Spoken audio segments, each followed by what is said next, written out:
Hola ingenieros, bienvenidos a este video en donde vamos a tratar los conductores en equilibrio electrostático. Soy Michel Quintero y veremos los siguientes temas. Antes quiero recordarles que este video hace parte del curso de Física 2, Física para campos electromagnéticos. Así que los invito a ver el curso completo. Vamos a analizar las propiedades de un conductor aislado.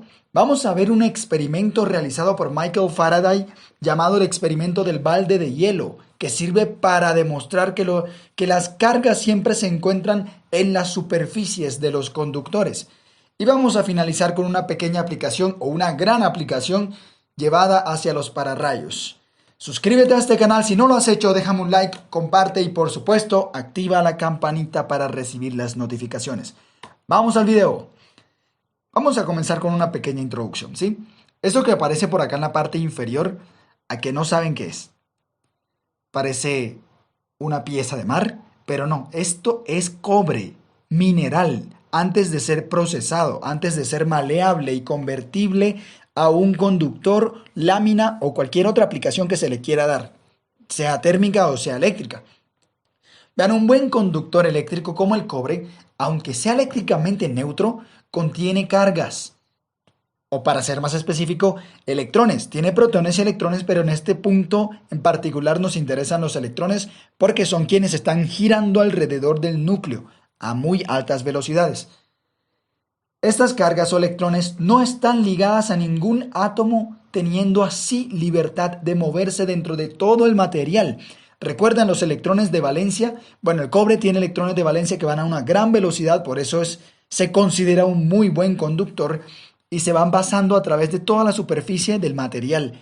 Pueden viajar porque no se encuentran compenetrados con un átomo en particular.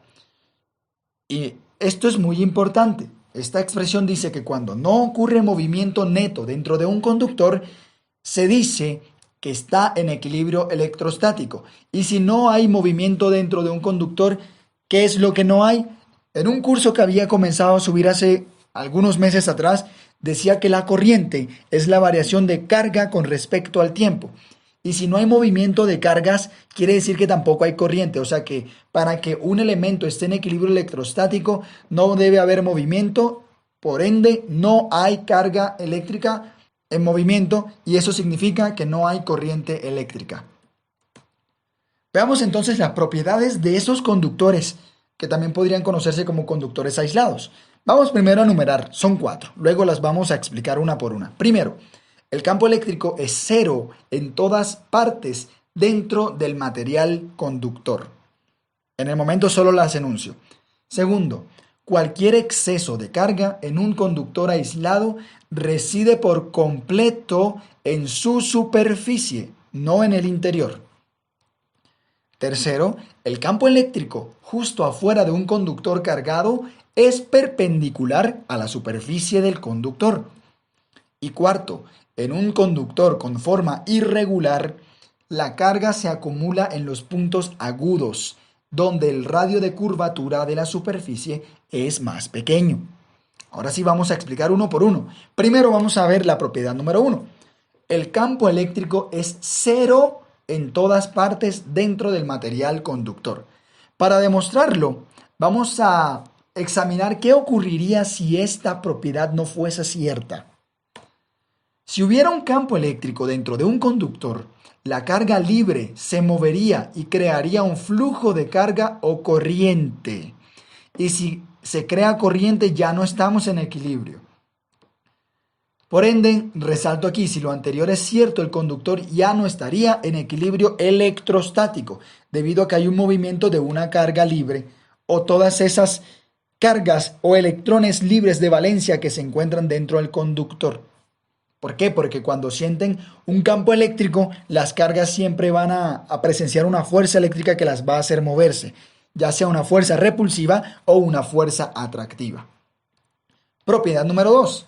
La propiedad 2 nos dice que cualquier exceso de carga en un conductor aislado reside por completo en su superficie y no en ninguna otra parte. La segunda propiedad es un resultado de la propia ley de Coulomb. ¿Recuerdan la ecuación para fuerza de la ley de Coulomb que tiene que fuerza es igual a una constante eléctrica multiplicada por las magnitudes de las cargas dividida el cuadrado de la distancia. Aquí lo tengo. No nos importa en este momento ni la constante eléctrica ni los valores de las magnitudes de las cargas. Solo nos importa esta relación inversa. Y que no es solamente inversa, sino que es inversa cuadrática. Vean que es 1 sobre el cuadrado de la distancia entre cargas iguales descritas en la ley de Coulomb, como les digo. Si por algún motivo se coloca un exceso de carga dentro del conductor, las fuerzas repulsivas de las cargas que sean iguales a esa carga que se acaba de colocar en el conductor, las van a empujar tan lejos como sea posible. Esto va a hacer que migren inmediatamente hacia la superficie. Con esto comprobamos entonces que la propiedad 2 es totalmente válida.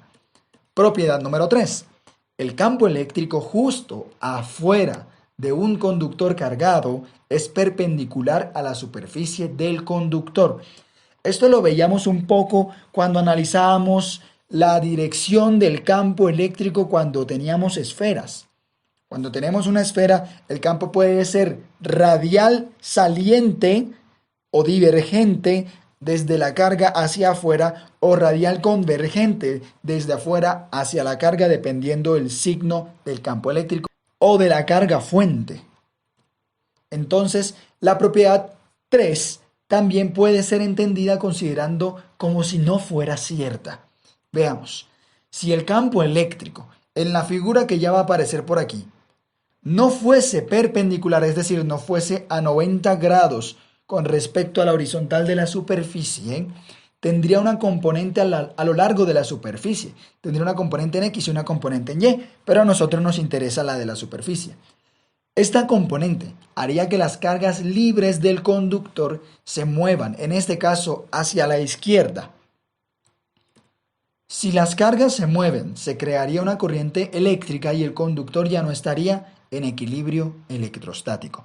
Nuevamente demostramos que la propiedad número 3 es totalmente válida.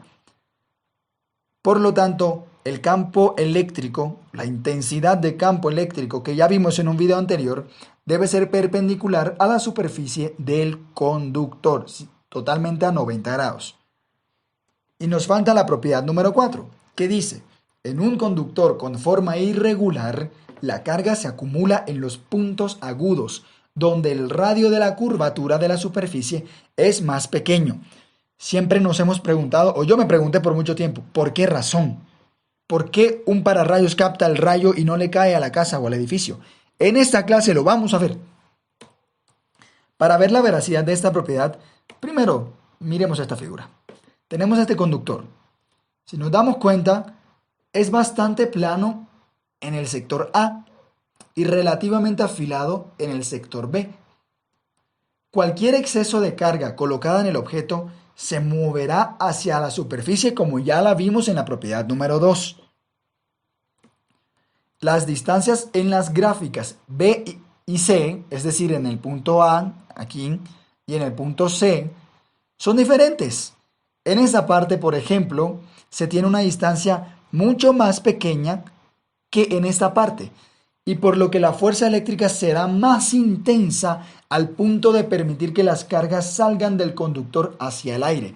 La distancia, que si bien podemos darnos cuenta desde el interior del conductor hacia la superficie, en este caso es menor que en la parte A. Es decir, aquí la fuerza los va a expulsar tan lejos como sea posible, pero probablemente se queden en la superficie.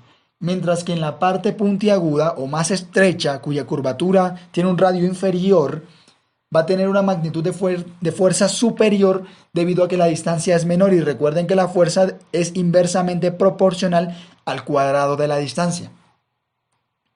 Con esto demostramos entonces que en las puntas o en las partes con menor radio de curvatura va a haber una mayor concentración de carga eléctrica. Esto va dándonos una pequeña idea de por qué los pararrayos funcionan. Veamos un experimento. Hay diversos experimentos que demuestran que la carga de un conductor se va a centrar en su superficie. Cuando me refiero a carga, nos referimos a electrones, cargas negativas que han sido desplazadas hacia la superficie, existiendo así un exceso de carga. Lo que quiere decir que el material no está totalmente neutro, tiene una carga, pero la tiene solamente en la superficie. Pero el primer experimento de todos lo hizo Michael Faraday.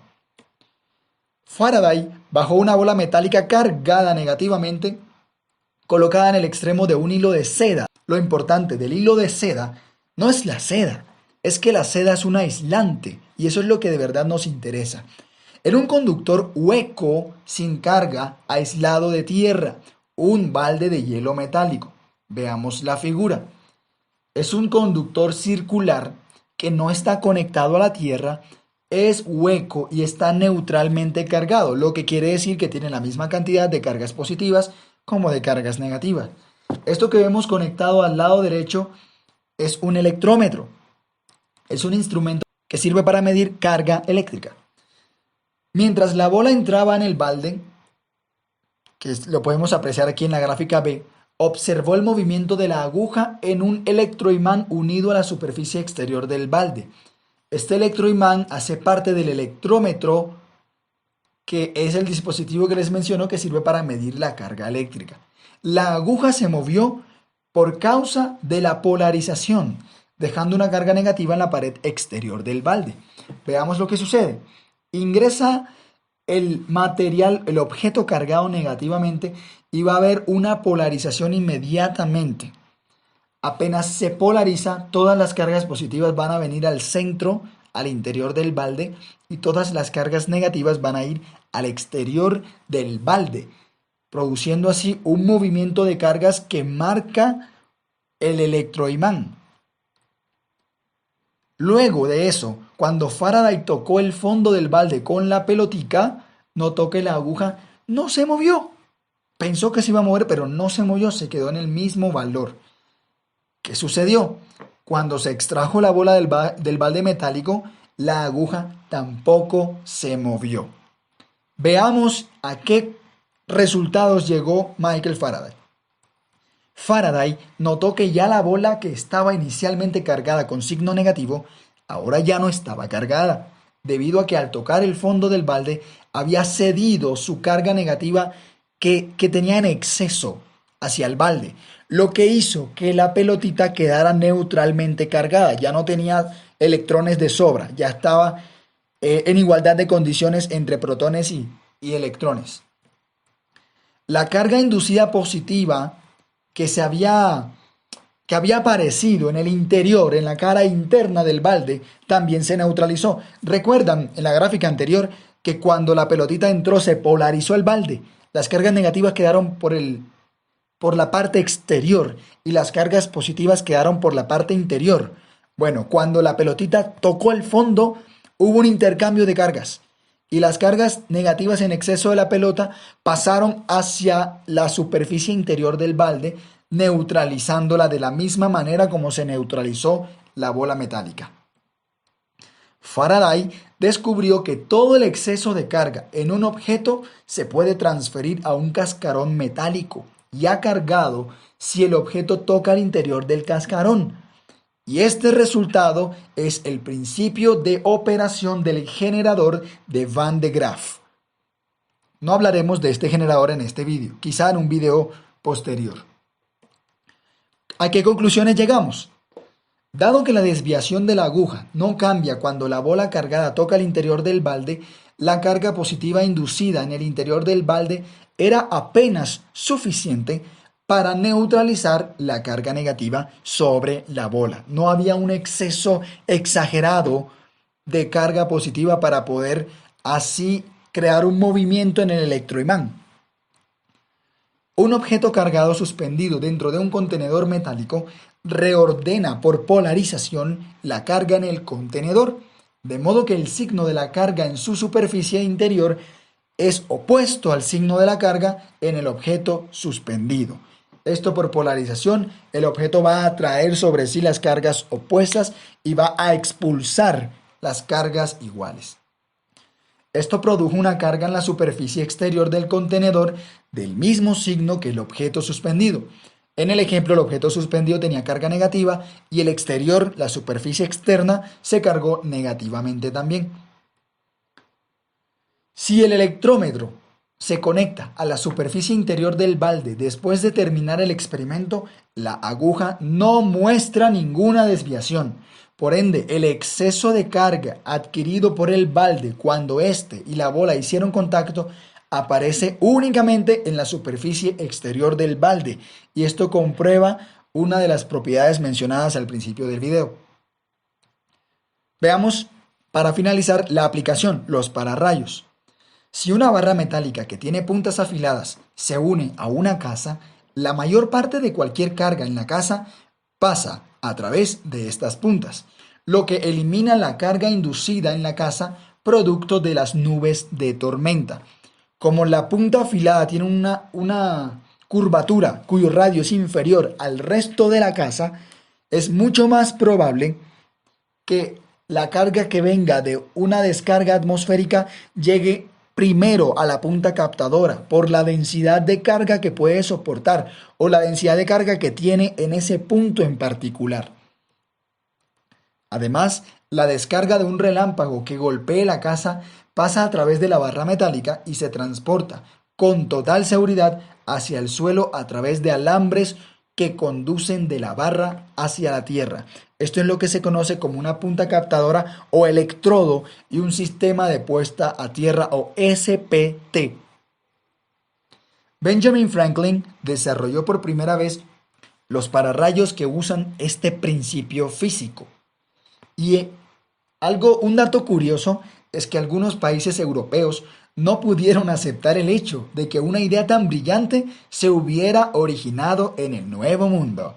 Así que mejoraron, entre comillas, porque en realidad no lo hicieron, hoy funciona con el mismo principio de Benjamin Franklin, intentaron mejorarlo, el diseño, al eliminar las puntas afiladas, pero eso no funcionó de la misma manera.